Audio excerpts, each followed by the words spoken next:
ladies and gentlemen, is that. Was there anything useful today for you? Any ahas?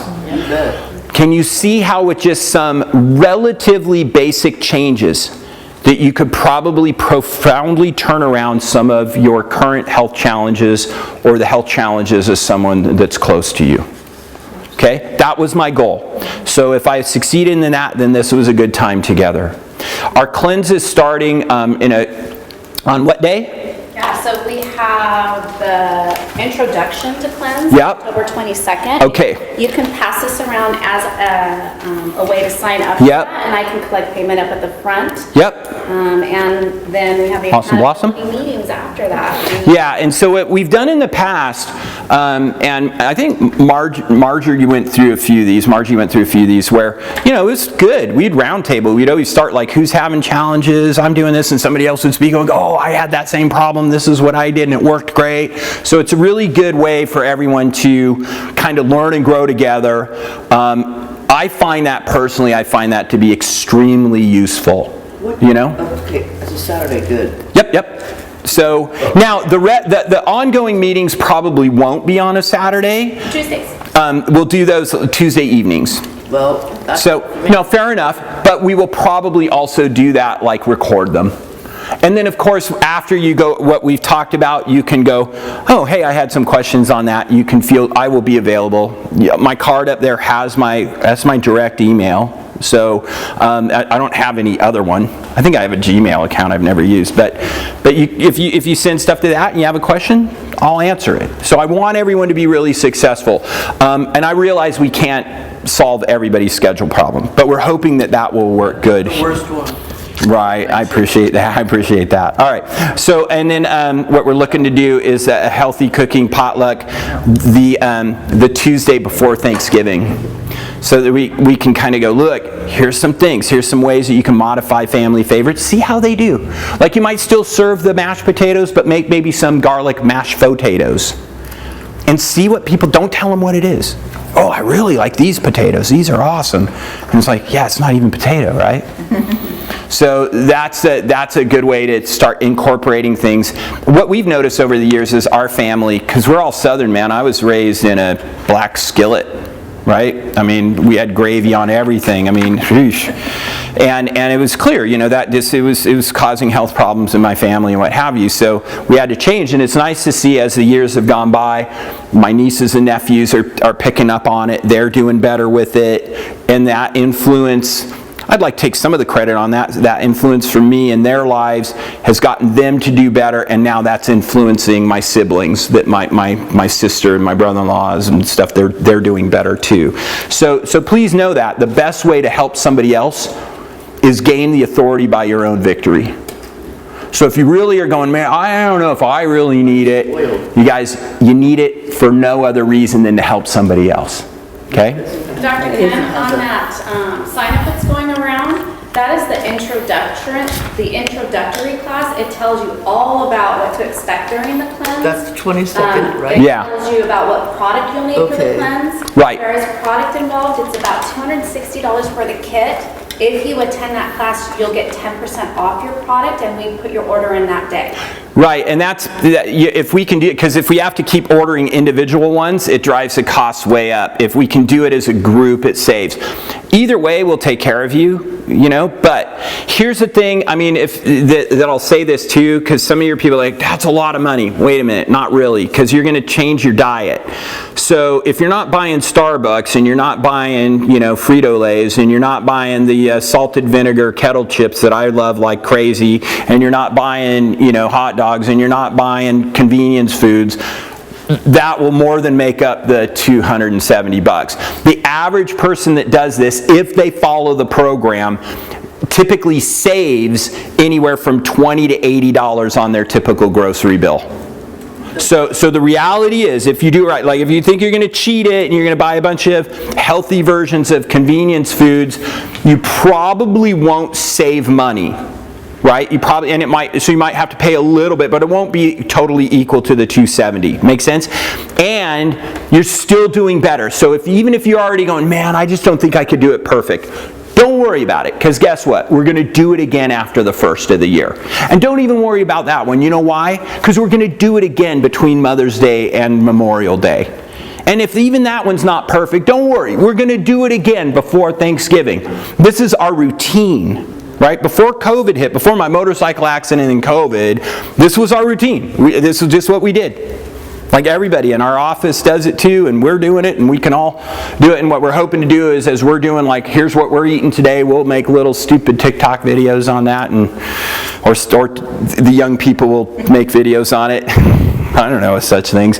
And we'll start getting those things out too, so that you have as many different resources to be as successful as possible and encourage the people you love most to be successful. Okay?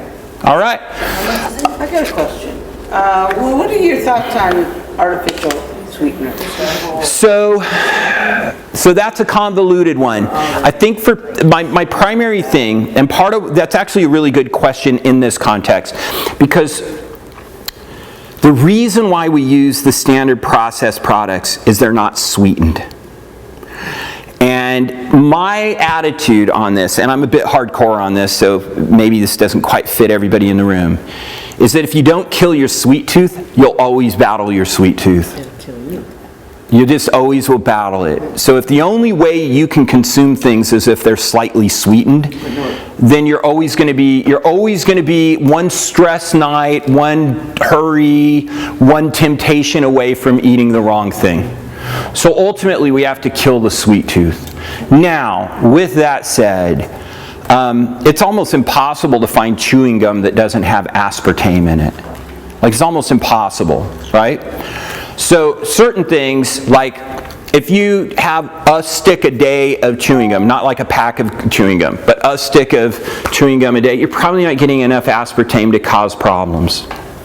But all these artificial sweeteners, there's a great book if you're interested in learning a lot more about this. Russell Blaylock, he's a neurosurgeon. It's an older book, but it stood the test of time, called Excitotoxins, The Taste That Kills. And it's horrifying. You start going, oh my gracious, we got to stop eating this stuff altogether. So that's my thing. Mm-hmm. Now, you're diabetic, you're making the transition. Could it be a tool to help a person make a transition? Yeah, like vaping gets a lot of people off of cigarettes. But what did we discover? The people that didn't also get off vaping now have bigger problems with vaping than they had with cigarettes. Right? So we just traded demons. So yeah, you're saving the sugar side of it. And then there's some weird studies on the artificial sweeteners too that said that when they use it with type 2 diabetics, it doesn't benefit them at all. And they taste nasty. Yeah, I don't like them. I'm not a fan. I'm not a fan. So I would just say that, ultimately my goal is to get people to kill their sweet tooth. But because of that, I've had less people complete the program than back when we used products that were sweetened. But once again, if your replacement meal always takes like a vanilla milkshake, I don't know, did I really help you or did I hurt you more? Right now you're just addicted to vanilla milkshakes and you think you're being healthy. I don't. And once again, you're one temptation away from doing the wrong thing. So that's kind of my spiel on those. Any other good question? That was actually a really good question. You said that we shouldn't have so much raw spinach in our smoothie. Yeah. Cook the spinach and Yeah, sure. smoothie? Yep. Okay. Steam it, throw it in the fridge, toss it in there. You can, so that would be a way to add more to it. That's if you like spinach so much in your smoothie. Sometimes we just put it in there because it's what we put in it, right? So, but we'll explore some of the things that might be better, using things like beet juice and stuff like that. So there can be some better choices in it. Once in a while, not going to be an issue. All the time, probably not the best idea. So like when we eat, like last night we had spinach, but we steam it first, and then we use it. So raw spinach by itself, once in a while, probably not getting enough oxalates to make a difference. If you're eating raw spinach salads every day, and you're eating your raw spinach in your smoothies every day because you think that's the right thing to do, you might drive your oxalates through the roof. And that causes? Like gout. Kidney stones, things like that. Now, obviously, if your system's working really, really good, you probably are going to process those things out of your body better. If you're already a little on the ropes here or there, then then the odds of that causing a problem go up. Yeah?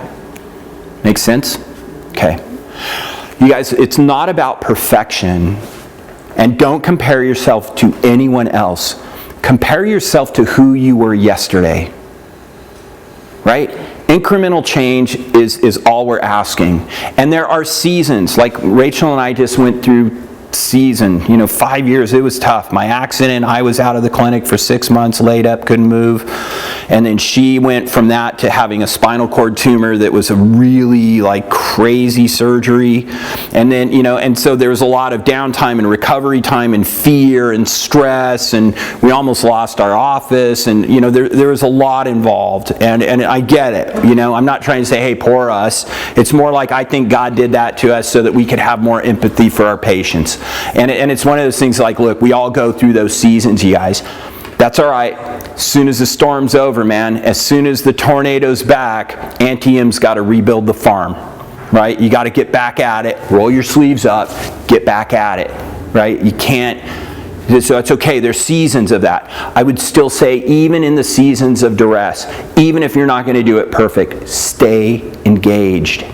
Stay engaged. Go through the movements, go through the motions. Even if it's not perfect, fake it till you make it, there's a little bit of truth to that. Why? Because you're setting a discipline.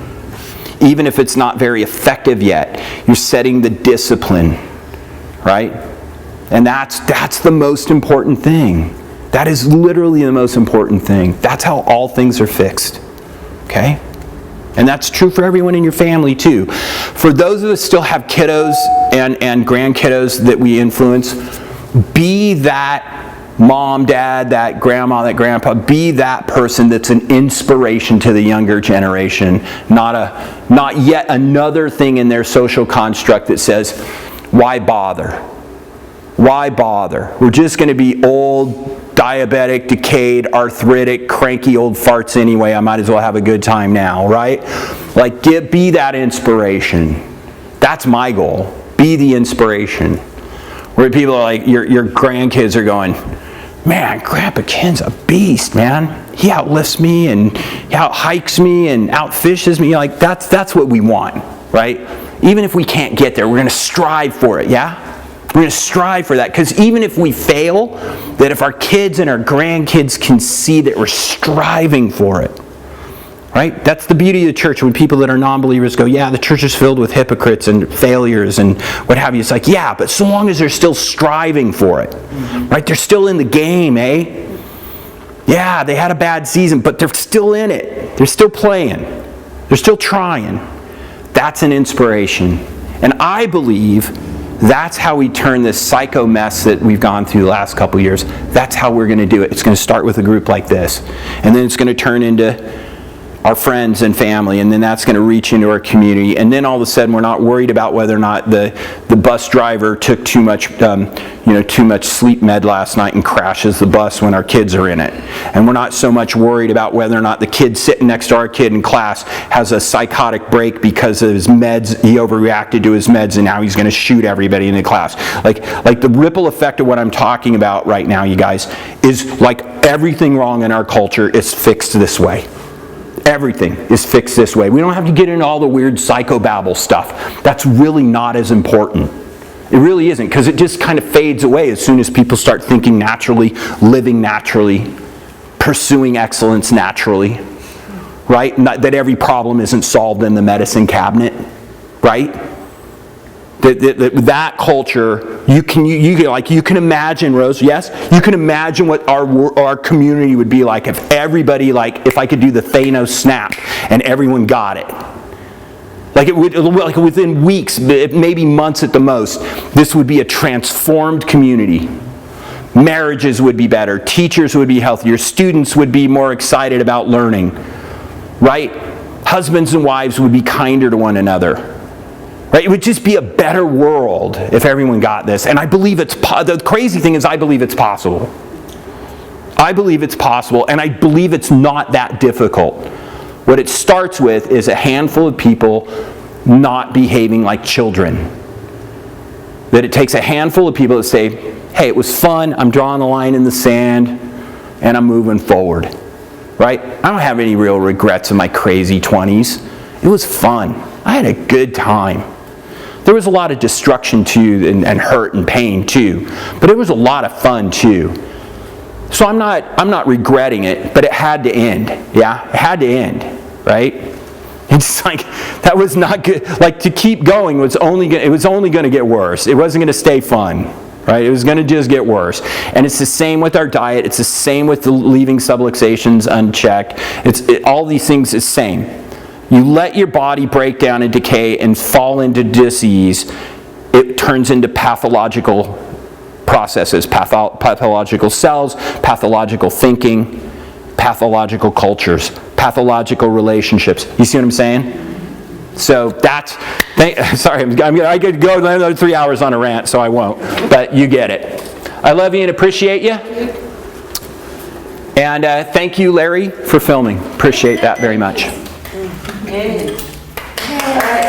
Yay, good. Yay, I get a hand praise, yeah. I did hear a couple things. Please don't take off your mic.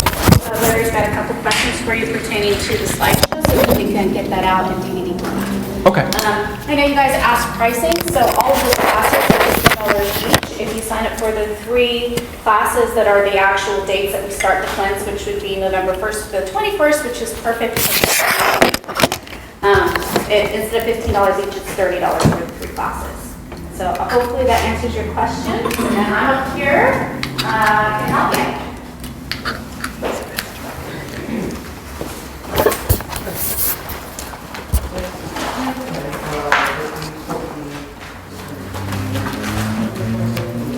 What's the name of where you get your meat?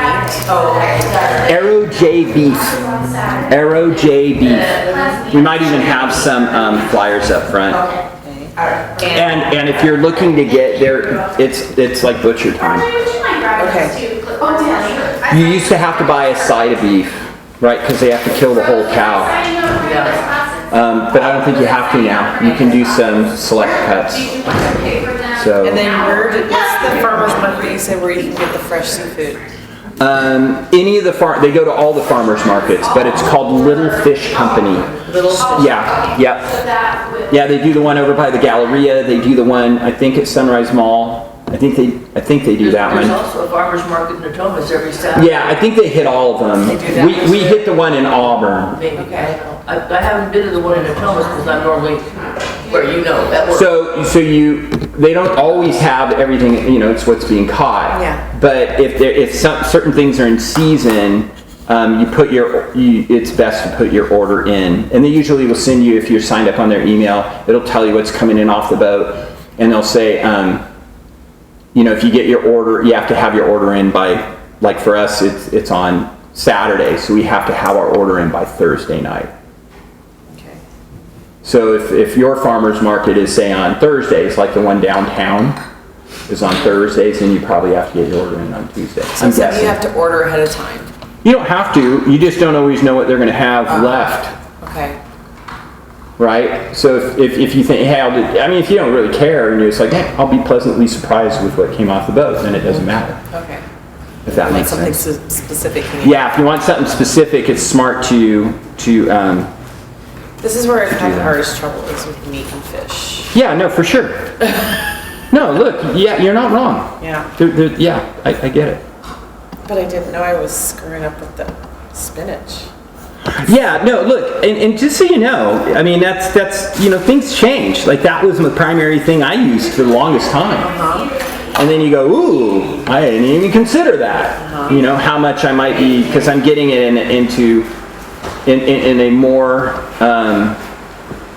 ready state, right? I blenderized it, like it's like the perfect chewing. I chewed it into liquid, and then I'm drinking it. Yeah. So you're getting the benefits of it, but you're also getting some of those other things that are probably not as beneficial. I had to laugh when you said something about the wheat and how they plant it the same. Yeah.